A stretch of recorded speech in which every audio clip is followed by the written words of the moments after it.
Jeffrey Edward Epstein was born on January 20th, 1953 in Brooklyn, New York, to a Jewish family of modest means. His father, Seymour, worked as a gardener for the New York City Department of Parks, while his mother, Pauline, was a school aide.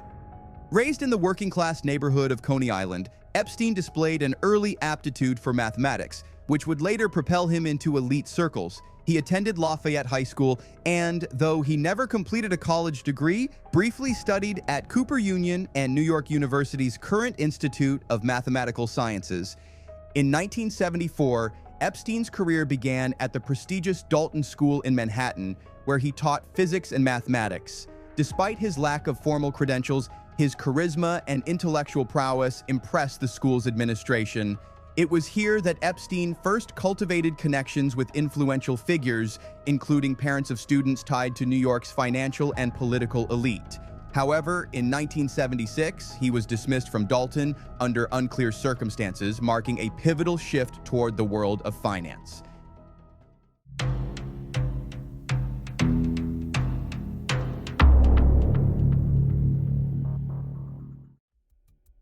After leaving Dalton, Epstein leveraged his charm and mathematical acumen to enter the financial sector.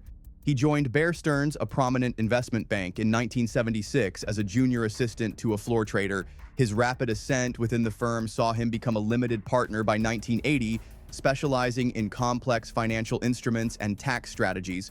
During this period, Epstein began forging ties with powerful individuals, including Adnan Khashoggi, a Saudi arms dealer involved in the Iran-Contra affair, which facilitated weapons transfers from Israel to Iran in the 1980s. Epstein's work with Khashoggi introduced him to a network of international defense contractors, including figures like Douglas Leese and John Mitchell, a former U.S. Attorney General. In 1981, Epstein left Bear Stearns under murky circumstances, possibly related to insider trading allegations, though no formal charges were filed. He struck out on his own, founding Intercontinental Assets, a financial consulting firm catering to ultra-wealthy clients. His primary client was Leslie Wexner, the billionaire founder of the Limited and Victoria's Secret. Wexner entrusted Epstein with managing his vast fortune, granting him power of attorney by the late 1980s. This relationship would prove central to Epstein's wealth and influence, as Wexner's financial backing provided the foundation for his empire. During the mid-1980s, Epstein's travels took him between the United States, Europe, and Southwest Asia, deepening his connections to global elites. In London, he met Stephen Hoffenberg, a financier who hired Epstein in 1987 as a consultant for Towers Financial Corporation, a debt collection agency. Hoffenberg paid Epstein $25,000 per month, equivalent to $69,000 in 2024, and their partnership laid the groundwork for Epstein's later financial schemes. It was also during this period that Epstein's ties to Israel began to solidify, facilitated by introductions to defense contractors and intelligence operatives through Khashoggi and others.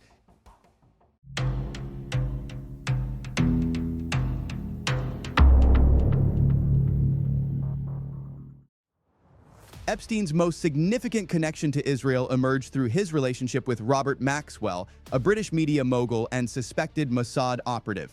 Maxwell, born Jan Ludwig Hoch in Czechoslovakia, had long-standing ties to Israeli intelligence, reportedly acting as a conduit between Israeli leaders and global governments. In the 1980s, Maxwell introduced Epstein to key figures in Israel's political and military establishment, setting the stage for Epstein's alleged role as an intelligence asset. According to Ari Ben-Menashe, a former Israeli intelligence officer, Maxwell recruited Epstein into a Mossad-run operation designed to gather compromising material on influential figures.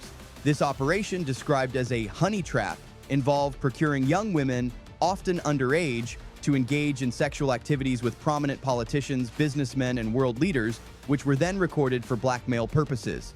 Ben-Menashe claimed that Maxwell, who had been working for Mossad since the 1970s, saw Epstein as an ideal operative due to his charm, financial expertise, and lack of moral constraints. By the late 1980s, Epstein was deeply embedded in Maxwell's orbit. He attended events with Maxwell's family, including Ghislaine Maxwell, Robert's daughter, and confidant. Ghislaine, who would later become Epstein's partner and co-conspirator, was allegedly aware of her father's espionage activities and introduced Epstein to Mossad operatives. Together, Epstein and Ghislaine began building a network that combined financial manipulation with intelligence gathering, targeting elites across the United States, Europe, and the Middle East. In 1991, Robert Maxwell's death under mysterious circumstances, officially ruled a drowning after falling from his yacht near the Canary Islands, sent shockwaves through Epstein's world. Many in the intelligence community, including those at Maxwell's funeral on Jerusalem's Mount of Olives, attended by Israeli Prime Minister Yitzhak Shamir, believed Maxwell was assassinated by Mossad to prevent him from revealing sensitive information. Epstein, now closely tied to Ghislaine, stepped into a more prominent role, offering financial support to the Maxwell family as they faced bankruptcy.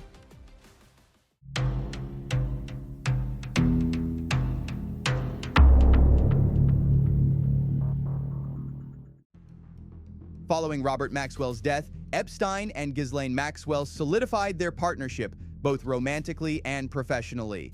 They expanded the alleged honey trap operation, using Epstein's wealth and properties to lure powerful figures into compromising situations. Epstein's real estate portfolio grew significantly during this period, including a Manhattan townhouse at 9 East 71st Street, a Palm Beach mansion, a private island in the U.S. Virgin Islands called Little St. James, and a New Mexico ranch. These properties were equipped with hidden cameras to record illicit activities, allegedly for Israeli intelligence. Epstein's client list expanded to include a who's who of global elites. His black book of contacts, later made public, included names like Bill Clinton, Donald Trump, Prince Andrew, Rupert Murdoch, Michael Bloomberg, Ehud Barak, Tony Blair, and Mohammed bin Salman. Epstein's relationship with Ehud Barak, former Israeli prime minister and a key figure in Israel's defense establishment, was particularly close. Barak visited Epstein's properties dozens of times between 2013 and 2017, including a 2014 flight on Epstein's private jet, and Epstein invested $1 million in Barak's startup, Carbine, in 2018-2015. Carbine, tied to Israel's defense industry and led by former IDF cyber unit commander Pinchas Bukris, developed emergency response technology with potential surveillance applications. Epstein's financial dealings also grew more opaque. He founded J. Epstein and Company, later Financial Trust Company, in the 1980s, managing billions for clients like Wexner, though he was known to have only one major client. His wealth, estimated in the hundreds of millions, was rumored to stem from arms, drugs, and diamond trades, with Epstein boasting to journalists about controlling a deep-water port in Djibouti, a hub for illicit activities. His role as a hyperfixer allowed him to navigate diverse networks from African dictators to Middle Eastern royalty, often acting as a middleman for Israeli interests. In 1998, Epstein purchased Little St. James, which became infamous as Sex Island. The island served as a retreat for Epstein's elite guests, where underage girls recruited by Ghislaine Maxwell and others like Jean-Luc Brunel of MC2 Models were allegedly exploited. Epstein's operation targeted vulnerable girls, some as young as 14, paying them for massages that escalated into sexual abuse. These activities were meticulously documented, with the recordings allegedly used to blackmail prominent figures for political and financial concessions favorable to Israel. Epstein's ties to Israeli intelligence deepened through his investments in startups like Carbine and his visits to Israel. In April 2008, he traveled to Israel, meeting with research scientists and military officials, reportedly exploring the possibility of relocating to avoid legal scrutiny in the U.S. His connections to figures like Shimon Peres, Moshe Katsav, and Ehud Olmert further embedded him in Israel's power structure.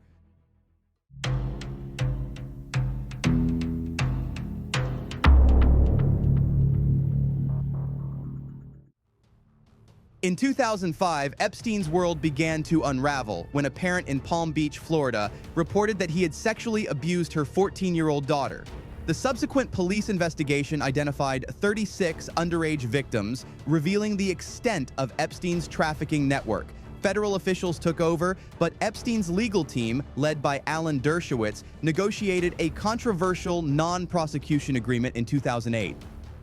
Dershowitz, a staunch pro-Israel advocate with alleged Mossad ties, secured a deal that saw Epstein plead guilty to state charges of soliciting prostitution, serving only 13 months of an 18-month sentence in a low-security facility with work release privileges. The plea deal, brokered by then U.S. Attorney Alexander Acosta, was influenced by higher government officials who deemed Epstein an individual of importance to national security. Acosta later claimed he was told Epstein provided unspecified information to prosecutors, possibly related to his role as a key witness in a failed 2008 case against Bear Stearns hedge fund managers. This leniency fueled speculation that Epstein's intelligence connections, particularly with Israel, protected him from harsher consequences.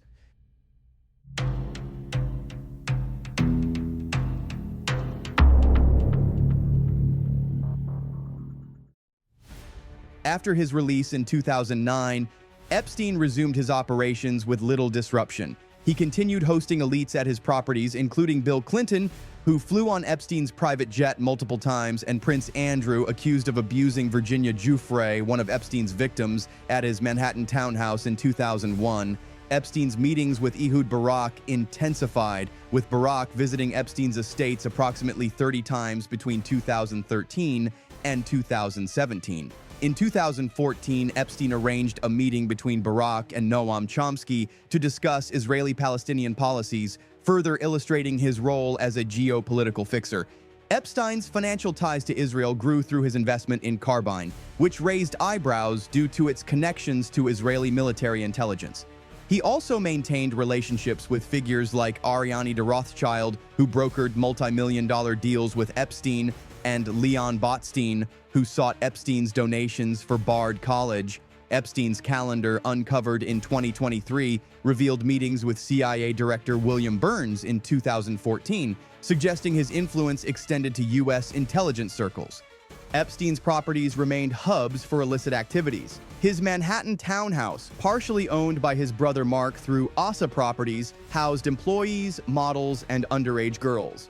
Jean-Luc Brunel, a key recruiter, was linked to the suspicious death of model Pedro Gaspar in 2012.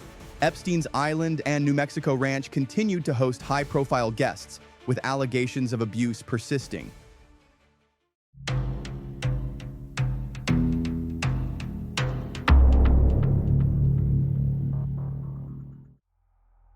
In 2018, the Miami Herald's investigation, led by Julie K. Brown, reignited public interest in Epstein's crimes, exposing the leniency of his 2008 plea deal. On July 6, 2019, Epstein was arrested on federal sex trafficking charges. While awaiting trial, he was found dead in his Manhattan jail cell on August 10, 2019, officially ruled a suicide. However, the circumstances, broken neck bones, sleeping guards, and missing surveillance footage, fueled theories of assassination to silence him, given his knowledge of compromising material on global elites. Ghislaine Maxwell was arrested in 2020 and convicted in 2021 for her role in Epstein's trafficking ring, receiving a 20-year sentence. Court documents released in 2024 revealed more names from Epstein's network, including Bill Clinton, Donald Trump, Alan Dershowitz, and Ehud Barak, though no direct evidence of wrongdoing was attached to most. The documents confirmed Epstein's extensive ties to Israel, with allegations from victims like Virginia Jeffrey that Epstein forced her to engage with Barak and Dershowitz, claims both men denied. Epstein's death did not end speculation about his Israeli connections. Ari Ben-Menashe and others continued to assert that Epstein and Maxwell ran a Mossad-backed blackmail operation, targeting figures like Clinton, Trump, and Prince Andrew to secure political leverage for Israel. The release of Epstein's calendar and flight logs in 2023 and 2024 intensified scrutiny, particularly around Barak's frequent visits and Epstein's investment in Carbine. This amplified claims that Epstein was an Israeli asset, with Les Wexner and Ehud Barak as key handlers. As of July 7, 2025, Epstein's legacy remains a lightning rod for conspiracy theories and investigations. His ties to Israel, facilitated through Robert Maxwell, Ghislaine Maxwell, and Ehud Barak, continue to be debated, with allegations of a Mossad-run blackmail network persisting in alternative media. The full extent of Epstein's operations and the secrets he took to his grave may never be fully uncovered, but his story underscores the dark intersection of wealth, power, and intelligence in shaping global affairs. Thank you for watching. If you enjoyed this and would like to see more, please like the video and subscribe to the channel. Until next time, uncover the truth and question the past.